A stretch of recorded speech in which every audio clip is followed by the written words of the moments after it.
Hello, ഇന്ന് നമുക്ക് കുക്കറിൽ എങ്ങനെയാണ് ചോറ് വെക്കുന്നതെന്ന് നോക്കാം.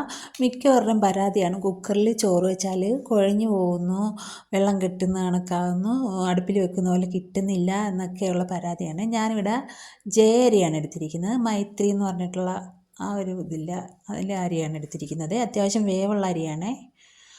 അപ്പോൾ ഞാനിവിടെ 2 ഗ്ലാസ് അരിയാണ് എടുത്തിരിക്കുന്നത്. ഇതൊരു 7 ലിറ്ററിൻ്റെ കുക്കറാണ്. നമുക്കൊരു 5 ലിറ്ററിൻ്റെ കുക്കറാണെങ്കിൽ മാക്സിമം 2 ഗ്ലാസ് അരിയൊക്കെ വെക്കാൻ പറ്റത്തുള്ളേ. ഇതിപ്പോൾ എനിക്ക് 3.5 ഗ്ലാസ്സൊക്കെ ഇതിനകത്ത് കൊള്ളും. ഞാനിപ്പോൾ 2 ഗ്ലാസ് എടുത്തിട്ടുള്ളൂ. നല്ലപോലെ ഒന്ന് വൃത്തിയാക്കണേ ആദ്യം.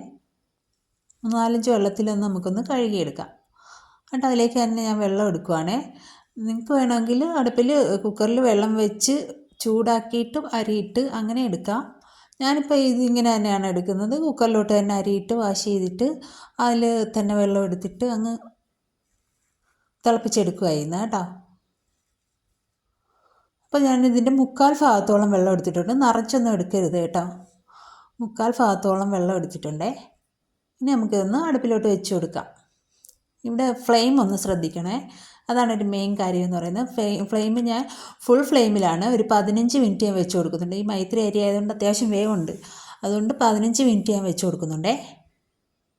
നമുക്കിതിൻ്റെ അടപ്പൊന്ന് അടച്ചു കൊടുക്കാം. വിസിലിട്ടിട്ടില്ല, അതിൻ്റെ ഹോളൊന്നൊക്കെ ഒന്ന് ചെക്ക് ചെയ്തിട്ട് നമുക്ക് വിസിൽ ഇട്ട് കൊടുക്കാവേ.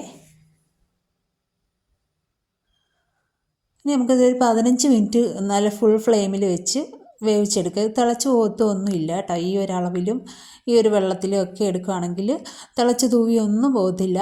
ഇപ്പോൾ ഒരു 15 മിനിറ്റ് ആയിട്ടുണ്ട് ഞാൻ കുക്കറിൽ അരി ഇട്ടിട്ട്. ഇപ്പോൾ ഞാൻ ഫ്ലെയിം ഓഫ് ആക്കുവാണേ. ഇനി ഇത് ഇവിടെ മാറ്റി വെച്ചേക്കാം, തുറക്കുകയൊന്നും ചെയ്യരുതേ.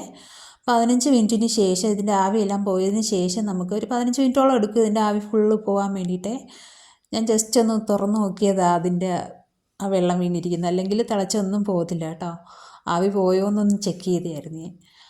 അപ്പോൾ നമുക്കിവിടെ ഇനിയൊന്ന് ഒരു തവി എടുത്തൊന്ന് ഇളക്കി നോക്കാം വെന്തിട്ടുണ്ടോയെന്നേ. അപ്പോൾ ആവശ്യത്തിന് വെന്ത് കാണും. ഇതുപോലെ വെന്തിട്ടുണ്ട് നല്ലപോലെ.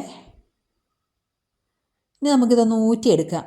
ചിലരൊക്കെ കുക്കറിൽ വെച്ച് തന്നെ ഊറ്റാറുണ്ട് കേട്ടോ. ഞാനിപ്പോൾ അല്ലാതെ ഒരു പാത്രത്തിലേക്ക്, ഒരു അരിപ്പ പാത്രത്തിലോട്ടാണ് ഊറ്റിയെടുക്കുന്നത്.